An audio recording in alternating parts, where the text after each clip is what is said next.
Hi everybody, happy Monday. So glad you're checking in with Spectrum News so early. I'm Yvette Buswan. Hope you had a great Easter. And I'm Julie Argata. Thanks so much. So time now for your top stories and weather in the next 90 seconds. And it was a violent Easter Sunday, leaving 5 victims dead, 3 others hurt in 2 separate shootings in Orlando.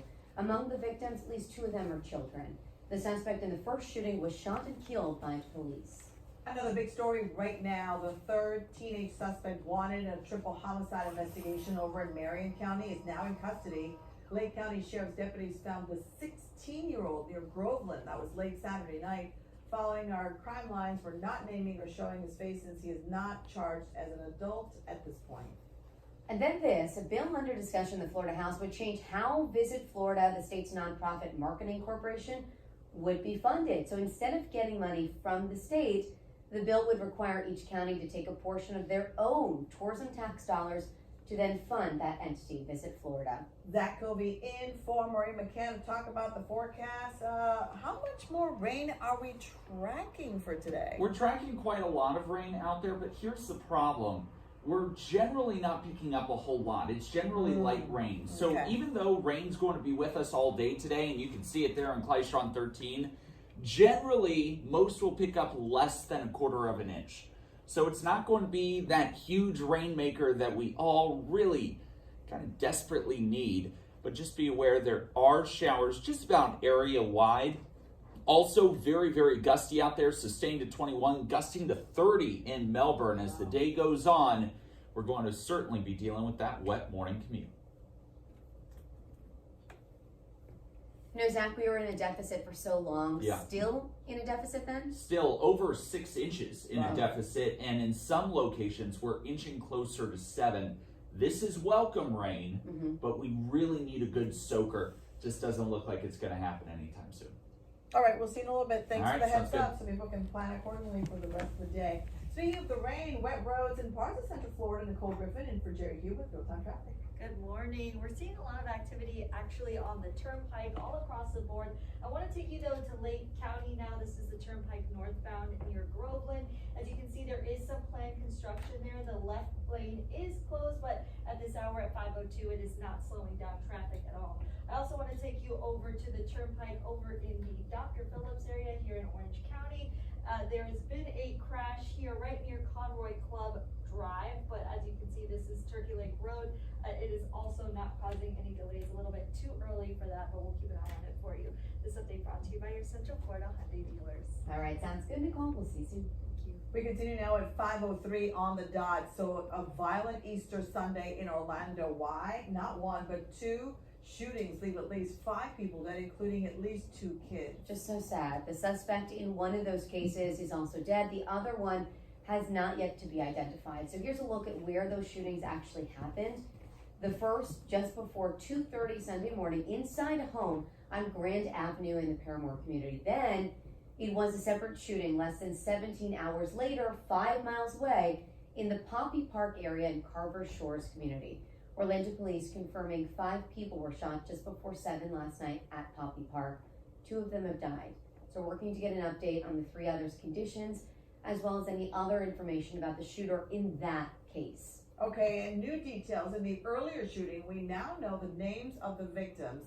Orlando police identified them as 69-year-old Carol Fulmore, 13-year-old Damiana Reed, and 7 years old, Cameron Bowie. The suspect, let's talk about him. LaCorvis Tamar, seen here, was shot and killed by police after they say he shot at officers. Again, that's LaCorvis Tamar Daly.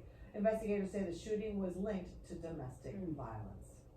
You know, in those 2 shootings come as gun reform is at the very center, right, of an intensely heated debate across the U.S. following last month's school shootings in Nashville. And the shootings that happen again and again. Today, one of Florida's newest Congress members, Representative Maxwell Alejandro Frost, planning to detail a new bill to prevent gun violence from happening. Let's talk about that right now with our Celeste Springer joining us live outside City Hall. Good morning to you, where Frost will be joined by Orlando Mayor Buddy Dyer today. Celeste, what is Frost proposing here exactly?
Thank you, Celeste, and yes, we're scheduled to be there. Spectrum News will be bringing you the very latest on air and also online. Okay, Nashville officials are supposed to vote today. I want to talk about that to reinstate one of the two Democratic lawmakers, remember this, who were expelled for their gun reform protest.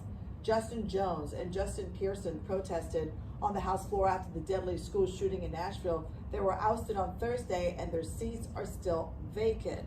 Now we are told that they broke the House rules and also were using a bullhorn, which we're told is not allowed. Nashville's Metro Council is likely to reappoint Jones to the seat during today's special meeting, and the Shelby County Commission in Memphis plans to announce soon when it will meet to fill Pearson's old seat. They'll have a special election for that. Time now, 5:07, some closure for the family of a Port Orange teacher who disappeared more than 2 years ago. Police have confirmed that the body found in the submerged car on Saturday was that of Robert Heika, missing since he left his home back in October of 2020. Investigators say he lost control of his car. He crashed through 75 feet of trees and brush before ending up right there. And you see a picture of the car on your screen.